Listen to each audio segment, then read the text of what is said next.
There we go. Wonderful. Do we have people who are trying to get in who can't get in, though, is the question? Maybe. So what we're going to do is do it with recording and hopefully allow others to do it. And maybe Katie or Sarah, if we could have this put up on the Facebook site and into the Discord so people can join up. Yep, doing that right now. Okay, thank you. Well, we're under recording, and we've got Dr. Steve Simpson, who's a professor here in the class department, which is communication, liberal arts, and social sciences. And I'm not even sure that that's completely incorporative anymore, Steve, because you got psychiatry and a bunch of others that have gone in there now, but management. But we're so glad to have you. Dr. Simpson is the Dean of the College of Arts and Sciences here at New Mexico Tech in Socorro, New Mexico. And we're recording this so that we can put it up for people to be able to see, both on our Discord servers as well as on our YouTube channel. So, Steve, if you haven't been this before, you are now a YouTube artist. And I don't know if you need anything special for that, but there you go. All right. So it's good to see you. I usually try to get you to say something about yourself that's fun, okay? So I want you, before we go into all of our technical jargon and things that people want to know as students or new students coming to New Mexico Tech, tell us about your music. My music? Yeah. All right. Well, I think one of the most important things about coming to Tech, because it's a very stressful place, is having a hobby. And my hobby is music. So not only, listening, but also I perform in a local band, the Mind Country Drifters. Mind Country Drifters. Mind Country Drifters. We're a folk Americana band.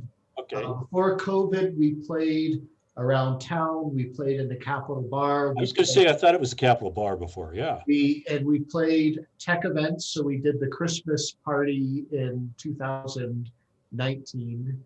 And then we also, after COVID, we did a performance, a social distance concert through the Performing Arts series. So you could go on YouTube if you Google Mind Country Drifters Performing Arts series, you'll see us a link. And that was actually, it was streamed and then it was rebroadcast for the 4th of July celebration. Oh my, okay. So we have the unique distinction of being an all New Mexico Tech band, and we represent actually the complete broad swath of New Mexico Tech. So we have an undergraduate student. Okay. Our lead singer is a grad student, though she just finished her doctorate. We have 2 faculty. One of them is me, but the other faculty also works over in Iris Pascal. So we also incorporate the research part of Tech.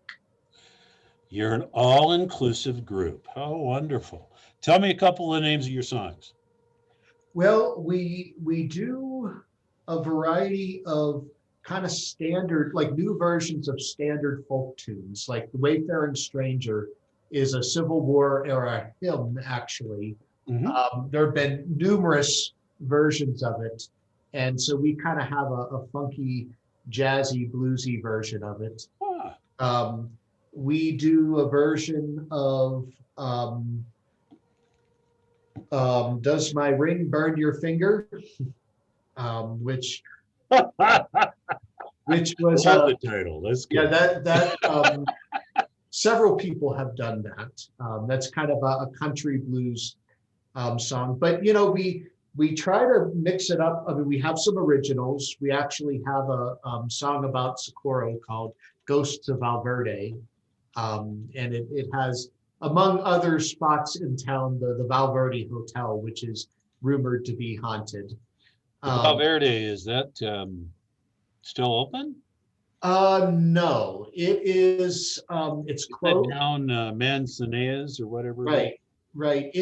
So it's been recently repurchased by someone who is fixing it, though there's a lot of structural issues.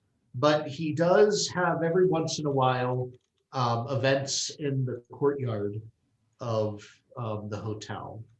Cool. So, but unfortunately, there's a lot of work that needs to be done.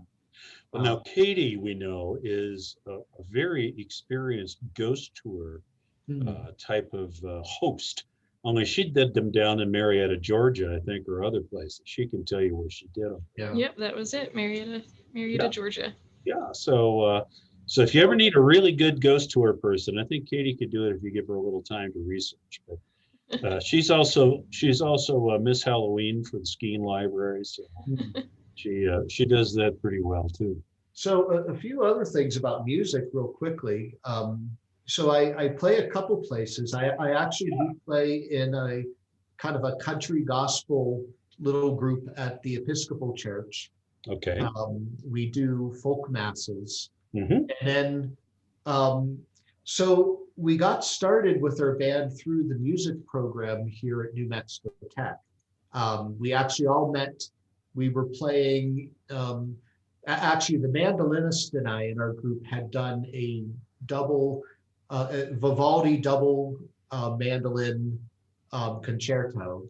Okay. And we also had accompanied our lead singer, Kelly, I guess she was taking one of the vocal classes. And so a couple of us accompanied her in one of her recitals. Oh, and so we're actually one of like 3 or 4 bands that have developed out of the music program and have gone on to play around town. So this is something I think it's going to be neat for new students as well, because we're a tech school, as you know, we do STEM, and we're very accomplished at that. But we do have a number of programs, right, I think, on campus, and you're just talking about these that appeal to other parts of let's say, a student's life, a professor's life, community life. I know my son, Stephen, was the monster last, but back when we were still seeing people in November, I think it was, for the Young Frankenstein. Okay, so that was the musical coming back into the drama and drama programs for the community. And right now, I know people are punting and doing different things with Gilbert and Sullivan thing, and they're going to do it virtually. But attempt to, yes, it's been very difficult just because the editing. Yeah, the editing's real hard, I understood. And I've been asking my son, who's supposed to be one of those characters, they telling you anything? And so I imagine it's a big process. But how do you see that playing out now as we're looking for, let's say, fall 2020? There may be, and I'm saying maybe, okay, opportunities for this type of thing that will be more in person. Right. Well, even if we aren't in person, let's start there. Because, okay. This past fall, we had our theater class. They met, the class met in our recital hall, which is it's an annex to the Performing Arts Center. Oh, okay. And they did a live broadcast of their final project. It was a play called 13 Ways to Screw Up Your College Interview. Oh my gosh. And put that in they performed it live from the stage at the Macy Center, which is our big performing arts center. And they were masked and socially distanced, but they were out there on the web. So first of all, we've been, this is kind of the tech spirit, when faced with an obstacle, we find solutions. We've been doing quite a lot of stuff online. And so even if we're not fully back to our face-to-face capacity, we have workarounds. Now, as we start to move forward, as the vaccine spreads and we start to get to go ahead, that, it's safe to start doing things in person. Probably what will start up first are outdoor type events. We actually do have an outdoor concert coming up this weekend. And I know that Rana with the Macy Center has been wanting to have more of those outdoor events. It's safer for everybody, sure. Right. And so even in the fall, I would say that's probably the first thing that we see when new students show up in the fall is kind of a suite of on-campus concerts and events that are outside. So, Um, and so that's probably, I'm sure Rana is working on that as we speak. Because this is about when she plans the next year. well, she's pretty creative, so I'll give it to her. I think she'll pull off a way. So The other thing that will be interesting, so this year they did a lot of live streaming from the Macy's Center, and they used mostly in-state acts because of the quarantine. right. However, as the quarantine restriction lifts, she'll be able to bring in a lot more of out-of-state acts again, and so I'm hoping that by fall those will be relaxed, and so we'll kind of get to see some of the national acts that she's been bringing through, and It kind of return to what we experienced, let's say in 2019. So right.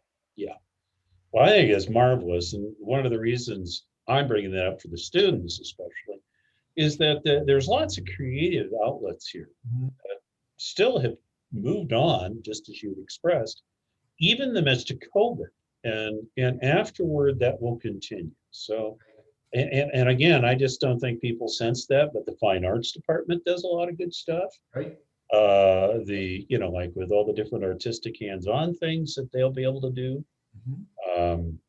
And so A lot of those classes have just, still been going on. The yeah. instructors have been very creative. I've gone over there, and they've hung sheets up between the workstations, plastic sheeting, so that you could Probably kind of like the library looks right now. Yeah, and so you could, we still have painting classes and ceramics classes, and armor making is something that's fun. Oh, yeah. Uh, There's got something to be said that you go to tech and you can make your own armor. You got to admit that's pretty funky. right. The Antiquarian Society is big. So the Society for Creative Anachronism. Yes. So that is actually it's a national, maybe even international club that we have a local representation of here. And every university kind of has an alter ego in the SCA world. And so we're the University of St. Goliath or something like that. Well, why not? And so there are, they have fencing competitions, they have sword fighting, but also weaving, blacksmithing, all sorts of medieval-ish events. And then once a year in end of October, beginning of November, they have the Feast of St. Goliath. And so they bring in a lot of people to have a feast day. Well, I know they've got like a trebuchet that works. Mm-hmm. I'm thinking, flying and smashing pumpkins is what I'm thinking. But the idea of making armor, and Sophie just made a mention on the chat that she thought that was cool. Yep. I think armor making happens, and they might make knives as well. There's a club associated with materials engineering that makes knives, and a lot of them also are involved in the SCA. So I've missed the Saturday morning jousting and armor sessions on the green that's just behind me at the library. It's between the library and Brown Hall. And I've seen jousting sessions. I've seen people doing sword play. I've seen everybody doing crazy stuff and just love it. So that's part of the club parts of really tech, which I think make this place a lot of fun. So tell us, as the dean, what's a message you want to send out to new students, particularly as we look at this coming year? The message to new students, I guess, is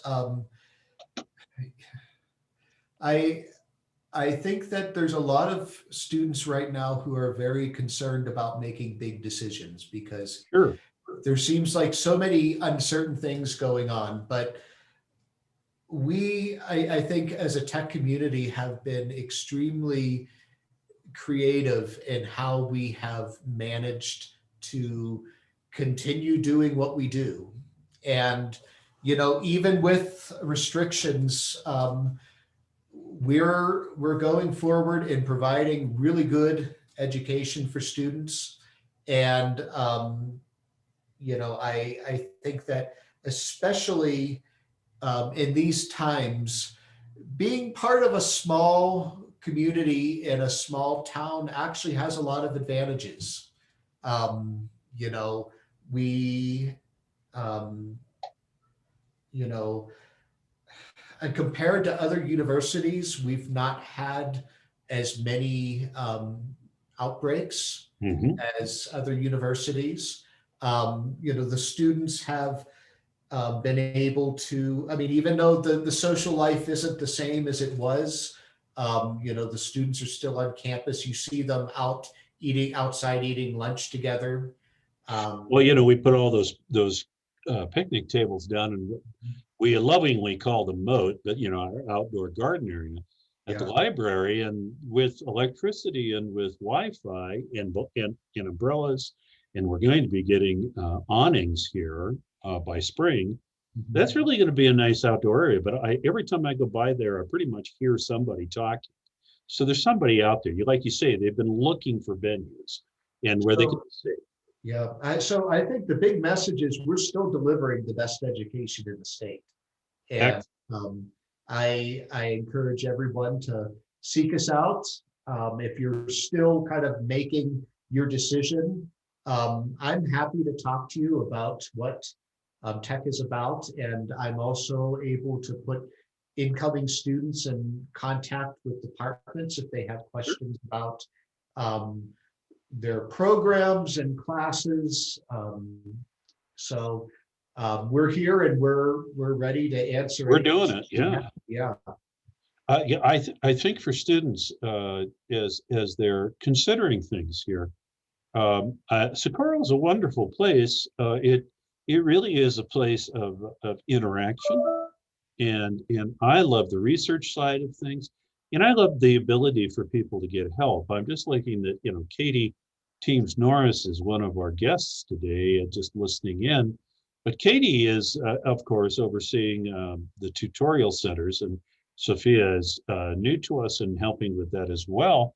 But we have a fairly integrated and healthy set of trained tutors who really can help students as they wrestle maybe with new concepts, try to get new sense of invigoration, let's say, in math and chemistry and physics and biology, and also, I'm very proud of them.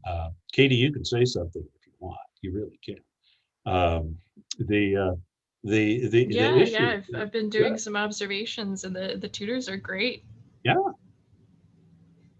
So, uh, and the tutors are really knocking it out of the park by staying focused, staying. Katie, I'd say they really prepare well to help. Yes, definitely. Now that we have that appointment system, it gives most of them the time to read over the chapters beforehand and do review, and they have an incentive to do that. And so our tutors really just enjoy helping, and they try to do the best they can.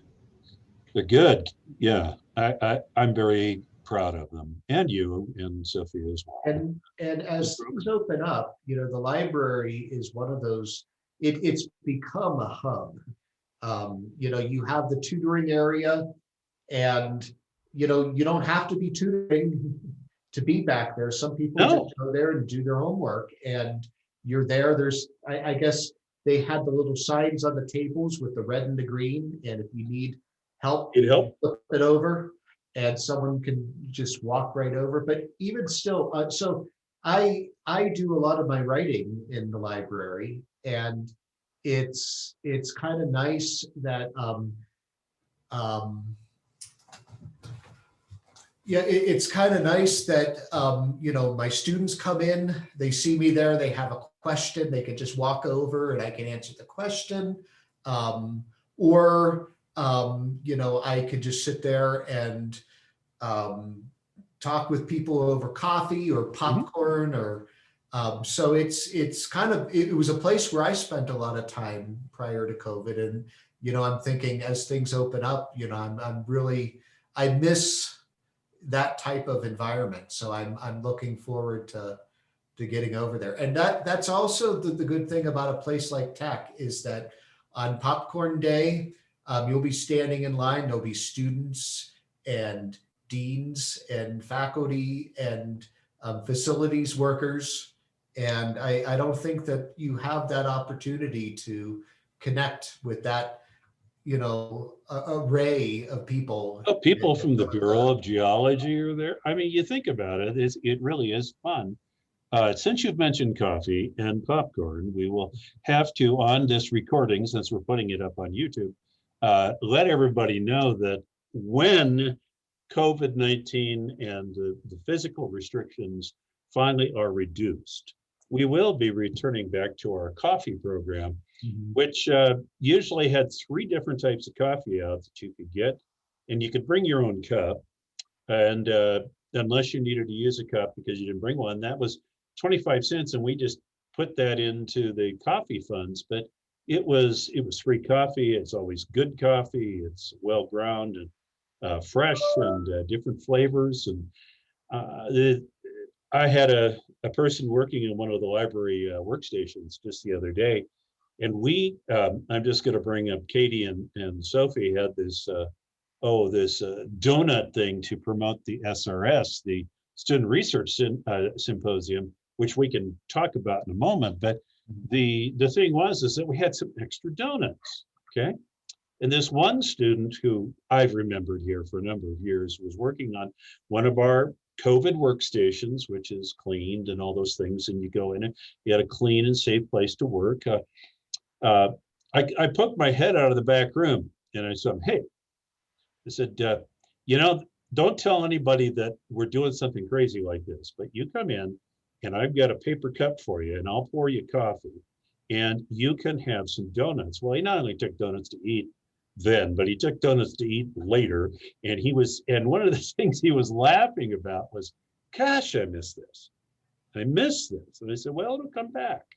And so I think you're right. A lot of students, a lot of faculty, that was just good general community time and easy. I mean, librarians were walking around in the middle of coffee. We'd be asked a reference question. I mean, it was no problem. The popcorn Thursdays always work well. And Katie and Sophia, I'm going to have you advertise the popcorn Thursday for tomorrow now. Okay, go ahead. One of you two. There you go. Yeah, so we are having another Popcorn Thursday tomorrow, and tomorrow will be the last Popcorn Thursday we have. It's from 2 to 5 in front of Skeen Library. Outside, yeah. Yep, outside, and we'll be distributing popcorn and soda, and then giving out information about the Student Research Symposium. Do you want to talk about Student Research Symposium with me, Steve? Is that okay? Sure. Because Sure. I think that's a neat part of it, of New Mexico Tech, is all that research that students get into quickly. So go ahead. Right. Well, I don't know if you know this, but I was actually on the original team that started the Student Research Symposium. And it started, so the New Mexico Tech, every university is accredited, and there are projects that we need to do to show our accreditors that we're continuing to think about ways to improve as an institution. And this was right after I got here, and there was a group of us, included Professor Mary December, who's going to be retiring this year. Oh, wow. And hard to believe, but yeah, okay. And so we were thinking about, what are some things that we really want to see growth in with students. And part of it was being able to communicate about their research and their science, but outside of their departments. So it's one of those things where, just like anywhere else, you tend to huddle around people who have similar interests and a similar jargon and similar ways of thinking. And, the scientific world outside of tech is very interdisciplinary. Sure. And we thought that we wanted to push students a little bit outside of their comfort zone to think about ways of talking about what they do to people who aren't in their field. And so we started this research symposium. And I remember the very first time, I mean, this is something that's kind of grown.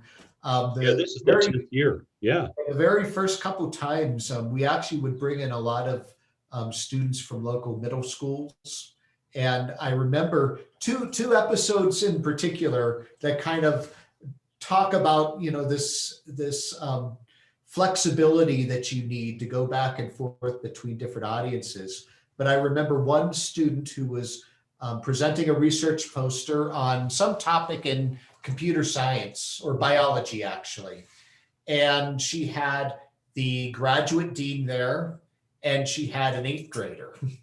And they were both asking questions about her project simultaneously.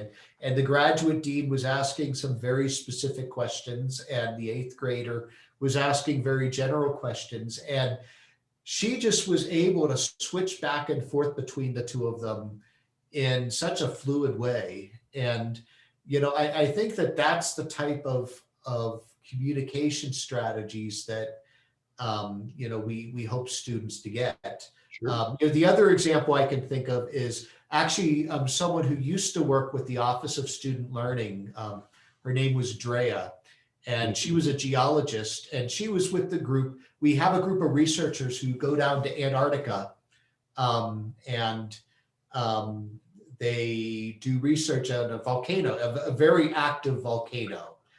You know, if you're going to do research on a volcano, you want to do research on one that erupts a lot. Otherwise, you could be sitting around for quite a while waiting. Yeah. And, you know, she was answering questions, and I remember she got a very technical one from a geologist. And then again, she got a question from an 8th grader. So where do you go to the bathroom down in Antarctica? Just such a basic question, but you know, I think these are the things that you don't always think about when you're stuck inside of your little research box. And so that really was the inspiration behind it. And it's something that's grown in terms of the types of events that we've brought in. Probably about the 4th year, we started doing the 3-minute speech competition. And this is actually a New Mexico Tech take on an international competition that started in Queensland, Australia. The story behind this start is that they were going through a drought in Australia, and one of the little measures that they had to make sure that they conserved water is they would get these little hourglass things that they could, you know, it had a little suction cup, and you could put it up inside your shower, and they were set to 3 minutes. And the idea is that you showered in 3 minutes. And there was one graduate dean who was sitting there looking at that timer go, and he thought that, you know, it would be really interesting to use this as a way of getting graduate students to talk about their research in a very succinct way. Mm-hmm. And so that's where, you know, the idea came from. And it's kind of kicked off into an international competition. And we have our own version here. And, you know, the students give presentations that cannot go over 3 minutes. They're only allowed to use one PowerPoint slide, and It can't have any animation. And they have to present it in such a way that it makes sense and it's engaging. Yep. And so that's you know, one of the newer additions to the Student Research Symposium. I know that this year we've added another one too, departmental showcases and projects. And that's kind of piggybacking, of course, on different departments that have had project presentations throughout their, you know, toward the end of the semester. But that we're putting them all together is kind of bringing you this collection of brains and information, along with the 8-minute type of large oral, The poster competition, I think, is pretty cool too. Want to talk about the posters, or should I do that? Well, uh, you can start us off. Okay, the posters are really good because they are set up in the way posters usually are presented at conferences. And this is a part of the professional development we're really doing with students. It's not just getting your research together, which is always very important, writing papers and discussing things, but to put it in a concise poster so that it is well presented, laid out, and easily then being able to be a visible and tangible item. And this is usually what not only research students here, but professors in their disciplines and people who are in disciplines and maybe out in the workforce in other ways come in and they share this. Well, that's a great trainer. It just is. Like you had mentioned, you had watched them do a couple posters, before, and that's really been a big part of student engagement. So Right, and there's a couple other components to the posters. Yeah. And the first of which is figuring out a good way of presenting your ideas visually. sure. And that's probably one of the key takeaway points from the posters. There are people who will take a paper that they've written and copy and paste it into a poster, and it's just way too many words. Yeah. Oh yeah, that's idea. and they get graded on that. Yeah. Right. The idea is that, in the actual sessions, if you go to a professional conference, usually the poster sessions happen in a very big hall with everyone congregating. In some cases, there's even a mini bar set up. And so people are even pretty talkative when they're walking around. And the idea is that your poster needs to be engaging enough that people who are passing by see it and they want to come and talk to you about your research. Draws them in. Yep. Right. And professionally speaking, a poster competition is a very good way of presenting preliminary research that's still in its early stages. And it's okay to do it that way, sure. Yes, and you can present, what you found so far. You can invite, people to talk about your results. It's a good way to network. Sometimes, you run into people there who are doing very similar projects, and you exchange business cards, and you can share research strategies. I know in the past for the symposium, the career services actually would print out business cards for the poster presenters. Well, and they stopped doing that, but we kept doing it. Yeah. The idea being that with OSL in the library, that this really was the beginning of trying to build for some of those students that professional persona. They had a card, they had information they could hand out. They could, it started building who you not only were, but who you were going to become. So talk about that. That's part of how you present yourself to others. Yeah. There's a sense in any profession, but in academia is no different, that you have to sometimes sell your ideas. And I think this is one of those cases where, the ultimate objective when you're doing this type of, or I should say the best thing that could happen from presenting a poster is you get to that moment where people want to know more, and you exchange the contacts, and then you talk about it in some other forum. Because really, this is where, you get to build your network of scholars that outside of your little bubble. This is where you get to, additional chances to let your ideas spread.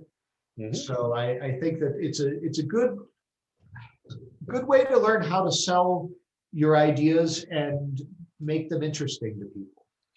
One of the things that I know as a faculty, and certainly President Wells have pushed and appropriately given a vision for, was not only taking that word STEM, S-T-E-M, science, technology, engineering, mathematics, but put a square sign, a 2, on the E.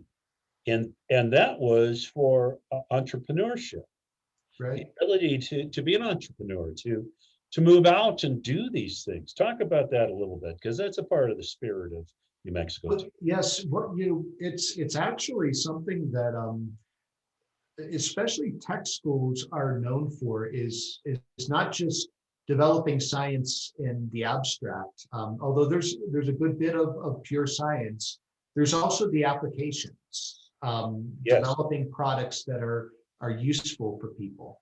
And tech actually has a history of this. Many people might not know that there was a professor in the psychology department here at New Mexico Tech that was the first to patent the use of the nicotine patch. And actually, for a lot of incoming students, the scholarships, the in-school scholarships that right. you can receive are all funded through revenue from the nicotine patch invention.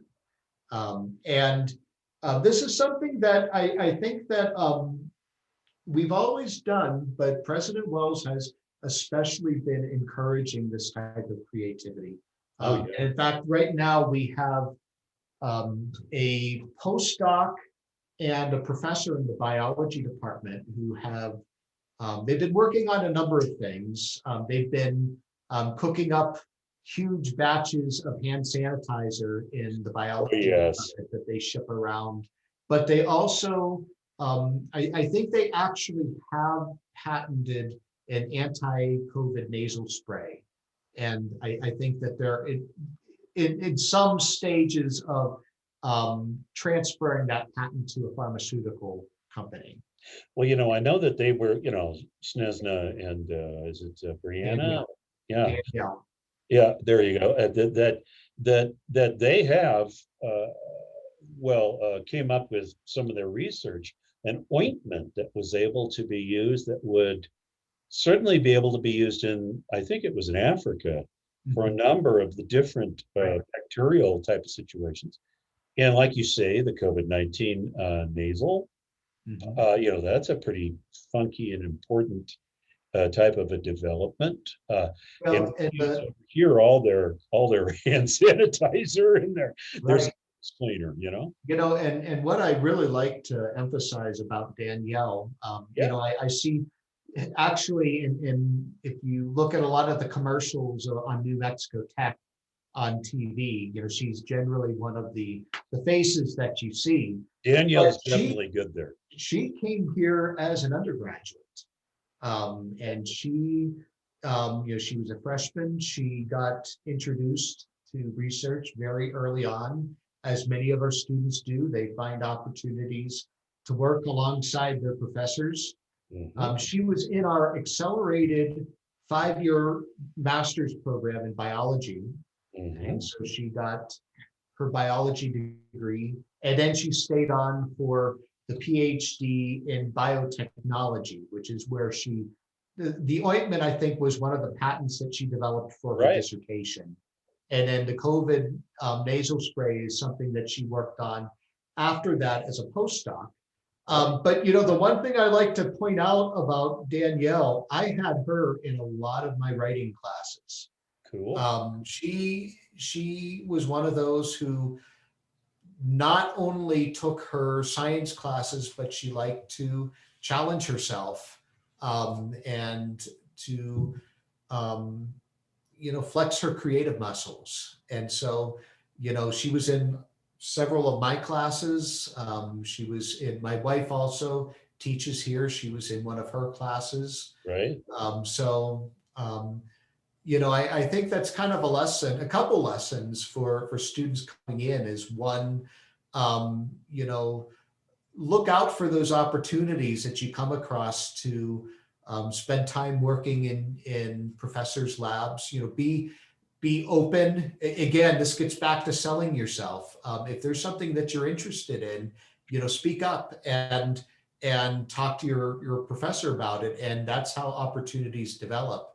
But the other part is, make sure that you're not just focusing on the STEMmy stuff, because I think these other things that you have a chance to be involved in, whether it's humanities classes or creative arts, these are all things that enrich your experience and ultimately, I think, enhance your scientific thinking. Oh, yeah. Danielle, was she a New Mexico high school graduate, so to She speak? was, yeah. Yeah. She, So I was trying to remember that. I was thinking she was a homegrown type of person. I'd like to say, for some reason, I'm coming back to either Gallup or Farmington. I Yeah, mean, a small town, but I can't remember exactly. So it's don't. kind of the story for a lot of people that come here. They develop and they become world class Yeah. people in their field. I love a story that maybe you can tell again a little more about Ishani, who is now out in San Diego. Can you tell a little bit about her? This Ishani in the SRS uh, program we had just absolutely blossomed during the times that I Right. get to watch her. Do you have any stories on Ishani? Yeah. So Ashani, she was an international student. Um, I'm thinking Sri Lanka. Does that That's sound right? correct. I think Yes. you're right. And we actually get a lot of students in our chemistry department from Sri Lanka and other countries in that area. And she's one of those people. She's a very, very small person physically, but very, very big personality. Oh yeah. But also, she's someone who I think was, I think that when I first met her, she was still learning how to break outside of her, her box. She was kind of shy, but Mhm. also very funny. I mean, she was one of those people who, you'd be in class and all of a sudden she'd come out with this really hilarious comment. But Yes. at some point, she really decided that she wanted to spend time developing her oral presentation skills. Yes. She was in I teach a graduate level communication in the sciences course, and actually, chemistry graduate students are required by their department to take that. Cool. She Yeah. she took it as a requirement, but she definitely used it as an opportunity to develop herself. And she, in particular, decided that she really wanted to focus her efforts on the 3-minute speech competition. And so she did it a couple years in a row. And the first time she did a good job, but there were some things that she needed to work on, and she took the feedback and she And she came used it. back and she won it. Oh yeah. And I see a note from Sarah. Yeah, I remember this, She Sarah. put a professor in her place during the oral presentations. I think I was there, but I'm trying to remember the scenario. He was a professor in the math department, and he asked her a question like, why didn't you do this? Yeah, And she said, the numbers are there and I'm confident that, and I'm comfortable with them. And yeah, he's like, well, okay. And she was like, next question. yeah. She developed into a very, very confident researcher and public speaker. And I think that she found, there's something about public speaking. And this is actually another reason why our acting classes are really good. Sure. When you're interacting with people in public, there's always we have ourselves, but we also have this part of ourselves that we project. We call it a persona. Sure. And this is kind of a version of yourself that you want people to see. When you say it like that, it sounds like you're being fake, but it's something that we do all the time. Sure we I am by nature a very introverted person.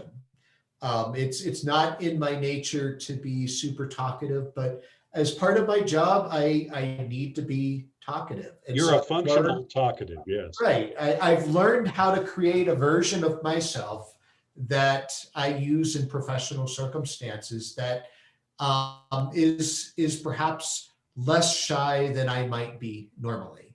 And I think that's something that she developed, is that public persona. And I think that's something that all of us, as we enter professional lives, learn to develop. Oh, yeah. These stories that we're telling, yes, they are about exceptional people. Okay. Danielle, Ishani. And you know what? That's the type of exceptional I think that New Mexico Tech tries to draw out of people because it's there. It just needs to be developed and moved forward.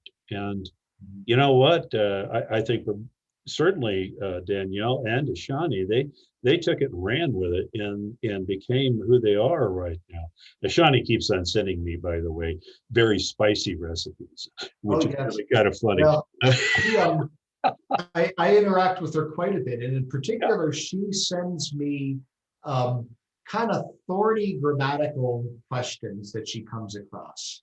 Yeah. So I'll get these really interesting questions sometimes from her. I can't remember exactly the last one. It had to do with some social media lingo that she was having trouble understanding. And so I remember I actually took it into my editing class and asked them about it, and came back with an answer. So, the fun thing is about, I think, tech is that lifelong learning is not only something to be embraced, but people come back and talk to us, like to you, about anything. Like it Right. could be that question. It could be the way how I've been thinking about this for a presentation. How do you think I should maybe approach this? I mean, and the tech faculty, I think, is pretty interactive and willing to. Right. Well, just as we've been sitting here, I had a message flash across my screen that Daniel Turner put something on my Facebook page. Cool. It's we keep in contact with our students, and it's been really great because there's some students. There's one student in particular who came out of our technical communication program. She was one of our star students, and she ended up moving to Pittsburgh to get a job, just because it's one of those things. Sometimes you just open yourself up to a lot of different opportunities. If you move, and Pittsburgh is actually my hometown, and so my wife and I both have maintained a really good friendship with her after her graduation, and so whenever we're in town visiting my parents, we usually meet up with her and talk to her a little bit about her work. And she's become a member. A lot of the departments here have a corporate advisory board, and these are people who have graduated often from tech and have jobs in industry who come back and consult with us about our classes to make sure that we're staying current. And so she's actually also on our corporate advisory board. Cool. So she has that opportunity to essentially give us the latest and greatest stuff that people are doing out in the field, and we're able to incorporate that into our classrooms. Now, we talked about a lot of things, and I'm really glad, and I'm glad it's going up on YouTube, and certainly for reuse, this recording for new students and things. As I'm going to put you into this position, if you are a new student and you're thinking about tech, what are some things that you think will just light up their life if they come here, make them shine? What are the things that tech, all the things we've been talking about are clear, but what would we want to uphold and leap up into that list to talk to folks? Give me three of them. How's that? Things that, so are we talking about opportunities? Opportunities, learning, okay, development into professional, all those things. All right, so let me number one, our students are very focused on their classes, which is really good. We have students who spend a lot of time in their labs, but they also spend a lot of time in their dorms playing video games. And I don't want to knock video games, but we have a lot of social opportunities at New Mexico Tech. Whether it's, we have a very strong club life. We have sports activities. We have opportunities for music. And so I strongly encourage when you get here to involve yourself in those types of activities. Engage because it's here. Right, because I think that that's where you get not just exposed to opportunities that are extracurricular, but you get to meet people and form relationships that you'll remember for the rest of your life. I also encourage you when you come here to remember that New Mexico Tech is not just a self-contained university, but it's embedded in a very vibrant, small town with a rich history. And I encourage you to find your way outside of campus and interact with the community. And actually we, have opportunities for students to do different volunteering with the community. We actually look for New Mexico Tech students to do, they have Lego league competitions at the schools. And so we have opportunities to volunteer at the schools. My wife and I both do a lot of work with the homeless shelter. And so we have opportunities there, explore the town, because I think that there's a lot of people in town who want to know you. And I think that it's, the students who don't reach out in that direction, I think they're missing an opportunity. I think a lot of people not only want to know you, but they enjoy knowing you. Yeah, that's the other thing. It's welcoming. Anything else on that? Yes, that's 2. So number 3 is don't be afraid to talk to your professors. Right. I think that one of the best things about New Mexico Tech is that it is we have small classes. You get to know, especially once you get into your core classes in your department, you get to know your professors. That's where you get tapped for opportunities to get involved in research, or, you get pulled along on projects. Mm-hmm. There are some students who New Mexico Tech attracts a lot of students who are, they tend to be a little bit more introverted, and that's fine. I'm an introvert as well. Mm-hmm. But, I encourage you to challenge yourself, to put yourself out there, introduce yourself to your professors, and let them know what your aspirations are. Because I think that's where we're able to connect you with the opportunities that you're looking for that will help you grow as a student. All 3 of those things, connection is the major theme. Mm-hmm. And that if students come here and they connect and they engage, they talk to their professors, they do, they work at things to understand that they're going to go a long ways. Right. And the school will help them do that. So it's very essential. Now you were talking about something that just made me laugh, and I'm trying to remember what it was, but I don't think I will. We only have a few minutes, and it won't be enough time. But